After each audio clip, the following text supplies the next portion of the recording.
Hey YouTube, Joyboy here. So, chapter 869 of One Piece is out. So if you haven't checked out that chapter yet, I suggest that you do so because I will be spoiling you. But now that you have, let's begin.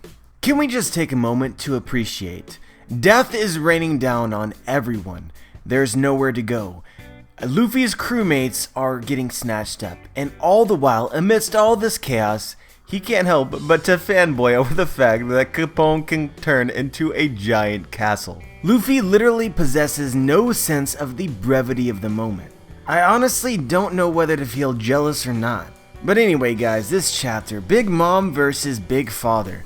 You know, this is what other people were talking about at the end of the last chapter. I kind of missed it when I read the chapter, but it actually did happen. But I don't really feel like calling it a fight is entirely accurate. At the end of this chapter, Big Mom regained her senses and essentially is presently curb stomping Capone. Which I suppose when you really think about it would make Big Mom a living siege machine. Huh. But actually getting to the down and dirty of this chapter, man, Oda is really cultivating the sense that everyone is completely fucked. There's no way to get out of the situation. They're boned, they're screwed. I don't know if there's any other sexual way I can use to describe just how hopeless this situation looks. Keeping it under 5 words here, it looks pretty hopeless. But of course, that's not how it works, right? There's a sense that there is no hope, but the heroes will win, right? This isn't, the One Piece won't end in Whole Cake Island, so there is a way to get out of this.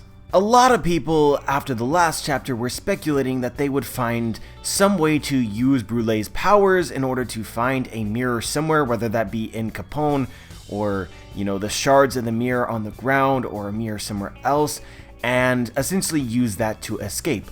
But similar to Big Mom, Oda is a metaphorical siege engine which is capable of taking down our expectations. Basically, it seems as though Oda has decided that escape for the Straw Hats is gonna happen the hard way or not at all. None of this mirror BS. Because Katakuri done snatched Brulee up, and there really is no way to run. Unless you interpret run to mean run over the Big Mom pirates, in which case, that seems like a great way to escape. So realistically speaking, based on everything that we know within this arc, how is it even possible for them to escape? Keeping in mind just how strong Big Mom is, clearly at this moment still, she presents a huge problem. And as I said way back at the beginning of this arc, it just doesn't seem realistic for them to be able to match up with the Big Mom pirates while Big Mom herself is not in any way nerfed. So this is already kind of an interesting question, right? Because it seems as though Big Mom is currently nerfed. They destroyed the portrait, which in some way related to her defense, which is still unexplained. However, assuming that that effect has not worn off or is still active, then Big Mom is still susceptible to damage. And I honestly think that this is the case. Now, I'm not saying that this can't change in the near future, but up until this point in time, Oda has not allowed anything to come into contact with her, right? They shoot the rockets at her, but they don't ever reach her. And if she was simply indestructible, then I think Oda would have just allowed that to happen. They would have bounced off of her and then everyone would have been shocked. But instead, Oda used her scream to sort of deflect them. And then again, while she's still screaming, Capone tries to fire some cannons at her and Katakuri comes to her defense, which again, I think that if Oda wanted to illustrate how she had become indestructible again, then there would be no need to do that, which makes me believe that at this current moment she might still be susceptible to damage. Which as a concept would be very interesting to me if that were true at the moment, because it would honestly remind me of Cracker. She would essentially be a glass cannon, capable of dealing insane amount of damage, but not really being able to tank any damage herself. This could potentially lead to a situation where it's very possible to take down Big Mom. And this is kind of where I want to talk about another thing, and you know, I don't know what to think about this, to be honest with you. The Tamate Bako box has been foreshadowed to have great importance, and even in this chapter, Oda teases it a little bit, where Dufel tries to go in there, try and snatch the contents, switch them out, which, you know, little does he know if he'd actually opened up the box, shit would have escalated quickly. But unfortunately, Big Mom decided to scream even louder than normal, literally blew Dufeld off of his feet, and the Tamate Bako box goes flying off of the top of the castle. So when is it going to reappear in the story? It's even more uncertain than before, which already is an accomplishment and a half. And so regardless of how exactly it happens, with the Tamate Bako box now closer to the base of the castle, we keep in mind we don't know how powerful the explosives are. Like, we don't have any reference point whatsoever. We just know that it's supposed to be a hell of an explosion. So I'm just wondering if it ends up, dropping down to the base of the castle and sort of breaks open. Or maybe Dufeld actually decides to go down there and snatch it up later. Perhaps the explosion itself takes down Big Mom's castle. You get the timber sound effects back there, and all of a sudden Big Mom, who is still capable of taking damage, ends up, going down with her castle, and, everything is chaotic. Maybe it actually falls on the country itself, maybe. And maybe the act of this incites her rage mode. But I'm just spitballing here. I have absolutely no idea. The only thing that I'm certain of is that right now there doesn't seem to be any way to run, and it doesn't seem like they would be able to fight in even ground with a Yonko and her crew.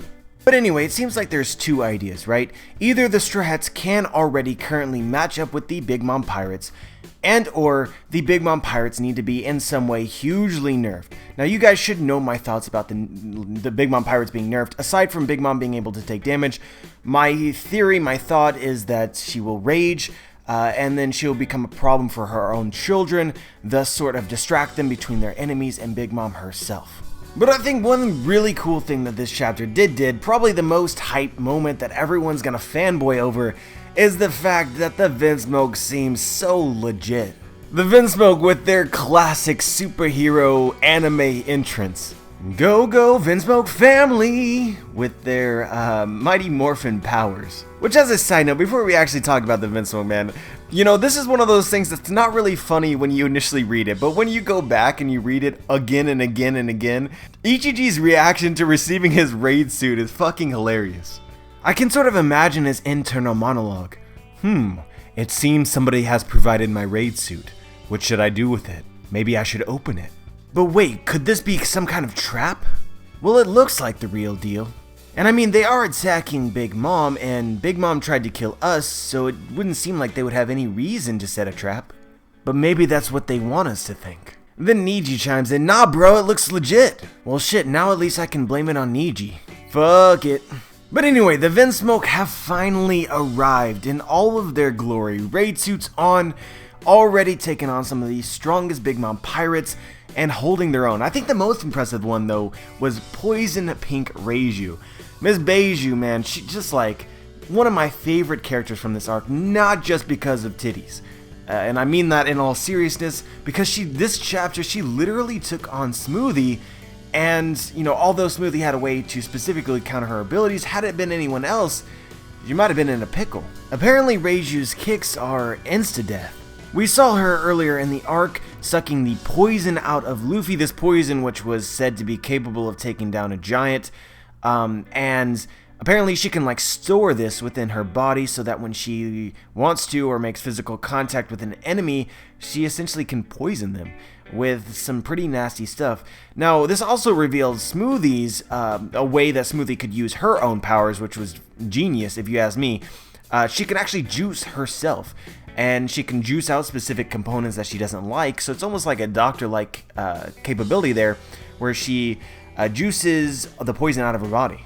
I just approved of that matchup in so many different ways. But despite the Vinboner, which was erected in the vast majority of the One Piece fandom after this chapter, I think that we should tone it down a little bit, at least to chubby level. Unless Big Mom, as I said earlier, is severely nerfed, I do think that they're still screwed, despite the Vinsmoke being showcased as quite a bit more powerful than I think a lot of people gave them credit for, myself included. But I've been way too hyped this chapter. It's time for me to go back to my Debbie Downer ways, which is that I gotta remind you that the Vinsmoke's story with Sanji is unresolved. They are garbage people. Reiju herself said that they were garbage. They deserve to die based on all of their actions. Hashtag never forget Cosette.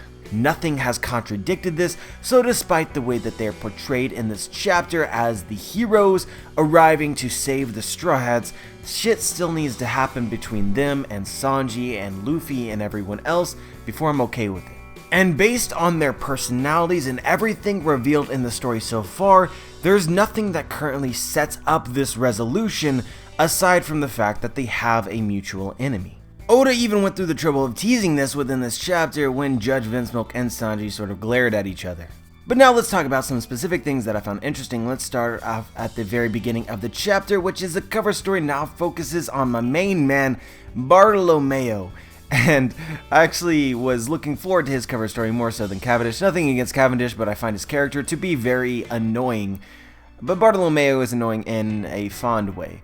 And it seems like he's creeping up on an island, and this island does not seem too keen on his arrival. This is the politically correct way of essentially saying that they're already snitching on him to the Marines. But don't they know that fanboys just want to have fun? And going to the beginning of the chapter, there's many people out there that was sort of speculating or thinking in some way or another that Big Mom's family does not love her, would not protect her, or kind of looking forward to her death. But this is definitely not the case. Based on their reactions, they're quite peeved. Might I say extraordinarily peeved with Capone's betrayal. He is so peeved right now! Why would you do that? You just hit! That was such a tricky thing to do! But yeah, we'll just leave that there. So the other thing that I want to talk about here, and you know, I'm treading into dangerous waters here. We're going into the deep recesses of the One Piece community, that which when you go in, you may never come back out. But what I'm talking about is shipping, right? And so I don't really care about shipping. A lot of people, you know, you can say whatever you want to say. And I just don't think that One Piece goes in that direction. But I'm very, very curious to how Pudding views Sanji, especially after this chapter, where Sanji caught Nami, and they have this sort of moment, and then Oda decided to show Pudding in the panel next to it as though there's a little bit of jealousy. Does Pudding actually have the hots for Sanji? Now, Oda did something similar in the Dressrosa arc with Violet, but that ended up being, for the most part, a charade, and then later on he sort of revealed that Doflamingo and Violet had relations. That was weird, but in this case it seems mostly genuine based on Pudding's reaction, her own view of herself. Going back and reading some of the older chapters, I've been meaning to talk about this, but it really hasn't come up. I don't think it deserves a video by itself, but when you go back and read some of the old lines, especially the scene where Sanji basically tells Pudding that they should get married, when you reread those with the current revelations, you get sort of the impression that Pudding was actually falling for Sanji and was in complete denial about it. Like when you read the chapter, I'm not really sure how I can quickly explain this, but if you go to chapter 845, Sanji reveals sort of his relationship with his family, and I think you can project Sanji's view of his own relation with his family with Pudding's view of herself and her family. Sanji says, "We may be related by blood, but this is what they really think of me." Pudding thinks that her family views her as monsters. "I'm nothing more than a failure in their eyes. Empathy and compassion are foreign to them when it comes to me." I think Pudding could think the very same thing. "I've never once gotten any joy from having been born a royal." Pudding maybe never once gotten any joy from having been born a member of the Big Mom Pirates. And so Sanji decided to leave. But then also she's been thinking about that throughout the course of the arc, whether or not she should leave and the consequences of doing so. And then Sanji talks about the consequences of his current situation with the Big Mom Pirates. And then Pudding actually seems emotional. She says she's so sorry. And Sanji goes on to say that it's basically been living in pure hell until he left. And leaving was what he needed to do. And even if it was short, it was worth it. And Pudding has this ... moment of like sincere thinking. To me, that's at least how I read it now. And, you know, she says, "I won't let this marriage of ours turn into that kind of hell for you." Sanji then goes in for a hug, and then she sort of backs out like, "Oh wait, no, I have to kill this man."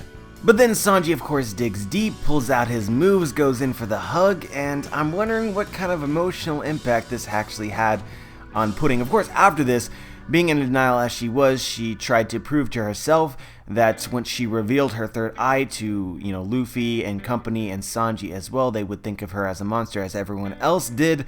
But then going up into the recent events, she did do this, and Sanji still thinks that she's beautiful. And there's a lot of questions to be asked here. But anyway, guys, the last thing that I want to talk about is Big Mom seems to have regained her consciousness. Now, I don't know if this will be only for the short term or whether this will just be a mainstay. Obviously, lots of questions may be asked. I still strongly believe at some point she will rage. It's very unclear of how this is exactly triggered. But she wants everyone to come out of Beige. Now, first of all, she doesn't seem to understand that Beige betrayed her. Like, she still is asking that question. It's like she suspects it, but she's not sure of it, which I think either implies that she's straight dumb as she was as a child, or has very little memory of what occurred after the portrait broke. Probably a little bit of both is true. But anyway, guys, that's all I really want to talk about today.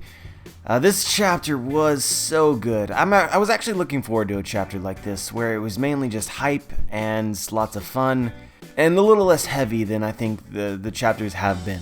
But yeah, let me know if you noticed anything from the chapter that I missed. Tell me your thoughts about it. Subscribe if you haven't. Like the video if you like the video. Like the video if you dislike the video. And as always, dudes, have a wonderful day.